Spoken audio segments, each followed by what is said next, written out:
Hello everybody and welcome to the Whiskey Dictionary. This is a non-formal review. This is basically just me talking about the goals that I've set for myself for 2023 so you guys can see what's going on in the next year, and reviewing how I did in 2022, which I think we all know was probably not as good as I should have done.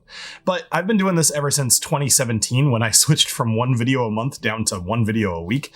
So I've been doing this pretty consistently and I feel like it's important. So let's go ahead and jump into the first thing. So I'm going to start with all the stuff that I told myself I would do in 2022 and how I did. So the first one was to do the 2022 Whiskey Challenge. So first off, that totally worked. We had dozens of people enter. We had 7 people fully complete the thing, and I'm absolutely going to be doing it again in 2023.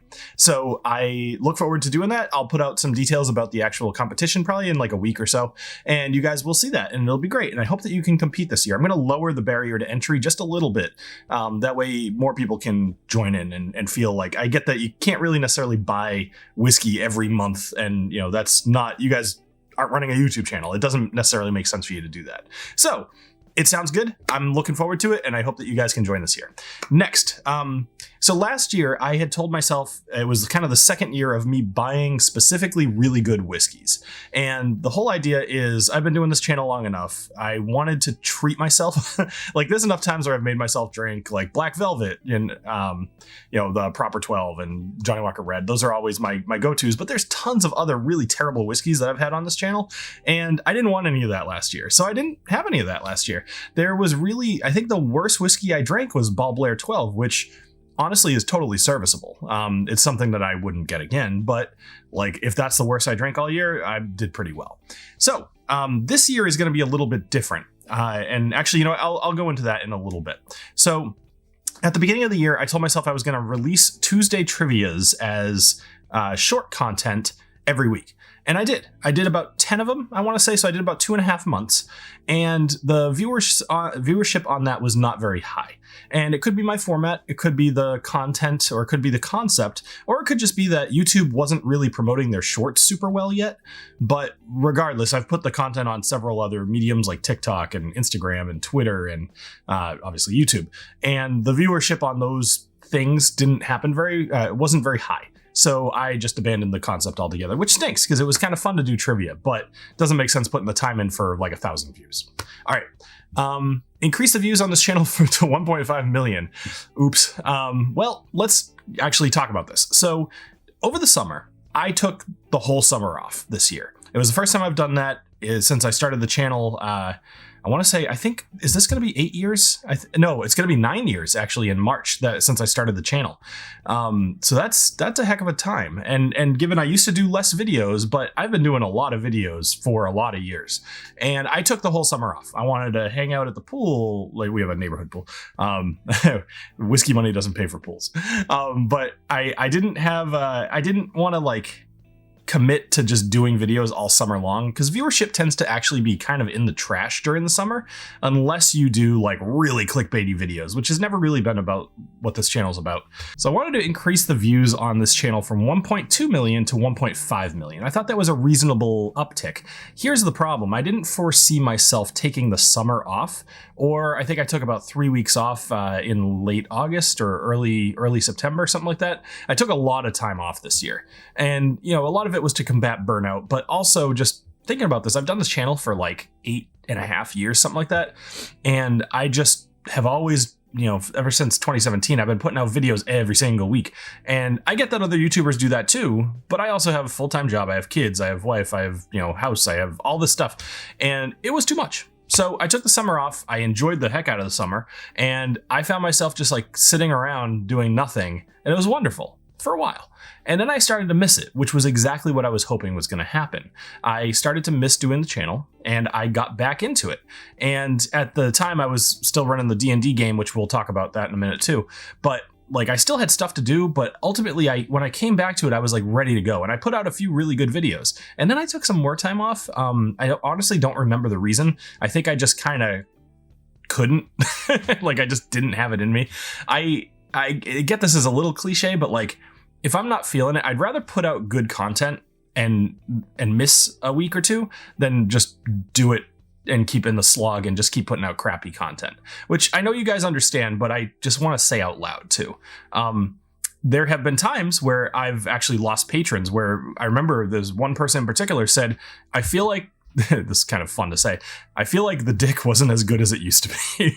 So when he said that, I thought about that, and I'm like, you know what, he's right. I've just been cranking out these videos week after week after week, and it's always like kind of last minute and hurried, and I didn't want that to be the case. So you may have noticed that over the course of this year, my production value, I feel, has gone up quite a bit. I've made heavier use of B-roll. I've been trying to switch contexts and angles and things to try to keep the attention on the video. I don't make 20-minute videos, I never really have, but the 10-minute videos, I get how just staring at my face talking to you for 10 minutes can be a lot. You know, some people like that, some people don't. And I feel like everybody kind of likes when there is a context switch because it keeps your brain activated, right? So anyway, I've been trying to do that. But all of this to say, I didn't even come close to my 1.5 million that I had targeted for 2022. I hit 900,000, which is still really, really good, but not what I want to do. Like, this channel should be growing year after year. There's more people into whiskey every year. And I do see people going over to the other Whiskey Tube channels. And every time I see that and I see their channels growing and my own not, I look at what am I doing wrong, right? So this channel has always kind of been about whiskey growth. You know, newer people tend to find my channel pretty early on. I know some of the other channels that they go to, and I'll just leave names out of this, but I know some of the other channels that they go to, and some of those channels actually drive people away because they're too not what they were expecting to get into. So I always have tried to be, here's some education. If you are looking to get into whiskey, here's a non-scary way to get into it. And I hear from you guys a lot that I was the one that got you into whiskey, and I love that. So absolutely tell me in the comments if that's the case. But anyway, I've rambled on here. So let's go to the next one. So the last item that I gave myself in 2022 was a secret project, which many of you will know now is Dungeons and Drams. So I started a D&D campaign with some other whiskey tubers in March. So we have Jason from the Mash and Drum, we have Ed from the Rock Gut Review, we have Clifton from Bourbon Bites. Actually, Adriana from Whiskey Mountains ended up joining a few weeks in. And then we have my friend Molly, who runs a type 1 diabetes blog called Hugging the Cactus.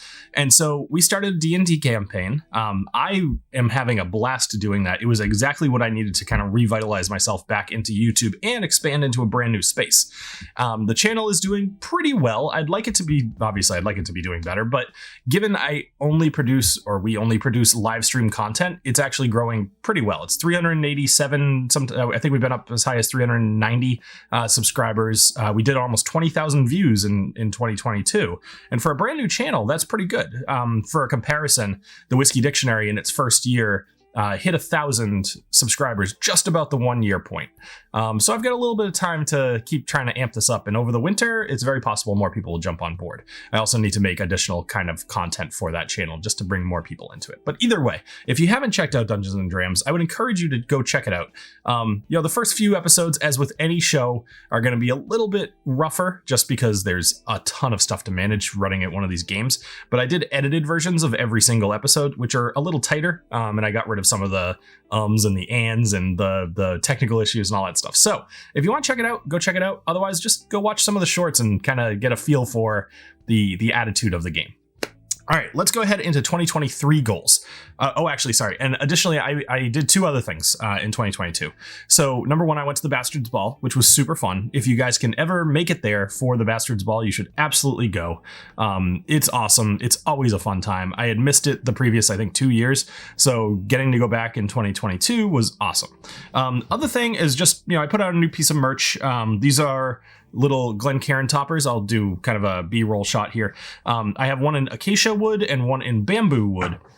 The idea is they stick into the Glencairn, so if you need to like walk around with it, or if you're doing a blind flight, is a really good reason to use it.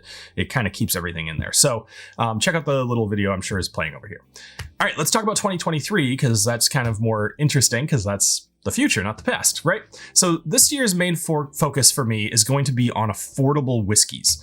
Why, do you ask? Well, I kind of talked about that in the previous section here. Is my channel's always been about intro to whiskey. I certainly can drink along with anybody else, although I will say my blind tasting skills are not quite up to par, but I can drink anything. But what people find my channel based off of specifically are my intro to Scotch, intro to bourbon, intro to Irish whiskey, all of those kind of videos that I did years ago. And I would like to get back into that. There are so many bottles. You wouldn't even believe how many bottles I have just waiting in the wings to be reviewed. And most of them are inexpensive. And I would love to get into them. So whereas this year I only had 4 bourbons to choose from in my World Whiskies, my Whiskey of the Year, I expect I'm going to have quite a few more because bourbon tends to be fairly cheap.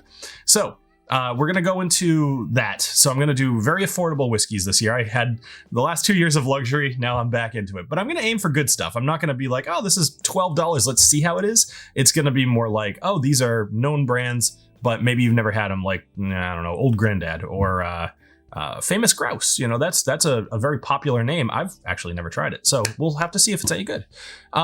Okay, so I'm just looking at my notes real quick.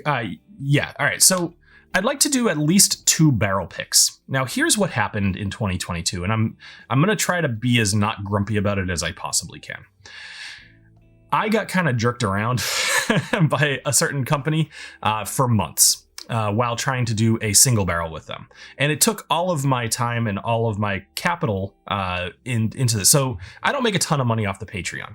I know that many of these other YouTubers are making oodles of money doing Patreon by doing single barrel picks. Like pretty much everybody's doing these.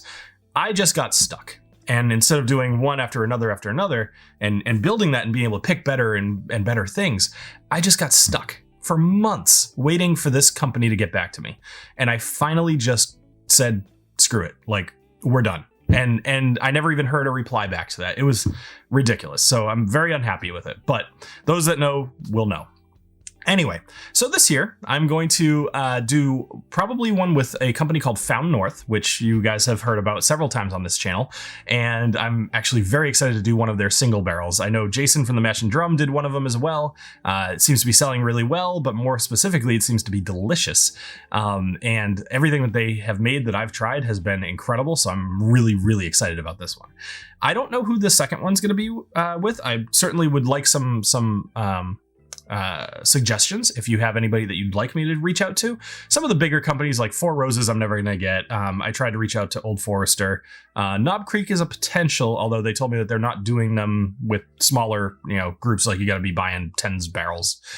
So either way, let me know if there's a distillery that you'd like me to talk to, and I'll definitely do it. All right, so I think this year's view goal needs to be north of 1 million. Okay, so I think I kind of said that. I'd like to aim for 1.5 again. There's just no reason I can't do it. Hitting 900K and still skipping essentially 3 months of content, I think I can hit 1.5 mil. So we'll do that. As for content, this year I made 40 long-form videos, which is down from 72 the year prior, but I also made 44 YouTube shorts, including I think 10 or 12 trivia videos. So they weren't like a nothing, anybody could pick up a phone and make a quick short, and they're usually pretty funny, but the trivia ones took a little bit of time. I also did 15 live streams, which was only down from 16 the year prior. I just don't really do too many live streams, as you know. I know you guys ask me to do them. The problem is finding a consistent time that I'm not overlapping with like 10 other whiskey tubers, because there's so many channels now, and finding stuff that I'm passionate to talk about. So it's hard to be energetic at like 10 o'clock at night, So anyway, I think that does it for this year's recap. I've already went way too long, I'm sure. But I do want to just ask you guys a favor. If you are up to it and you are feeling charitable, go sub to the Dungeons and Drams YouTube channel. Because the problem is, until we hit 1,000 subscribers, the channel basically won't grow organically. So even if you don't intend on watching, just go sub to it, because I got to hit 1,000 subscribers in order to unlock most of the potential of the channel. So I would really appreciate it, especially if you are like, this video is going to get thousands of views. Please just go sub to the channel. Please. Thank you. All right. Anyway, stay here for the Whiskey Dictionary, and we're going to have an awesome year. I'm going to do all kinds of fun bottles, and you guys are going to join me along with that. If you have suggestions of stuff that you would like me to try that are kind of lower end, let's say anything under $40 that I absolutely have to review, then go put it in the comments. I look forward to an awesome year here on the Whiskey Dictionary. Cheers.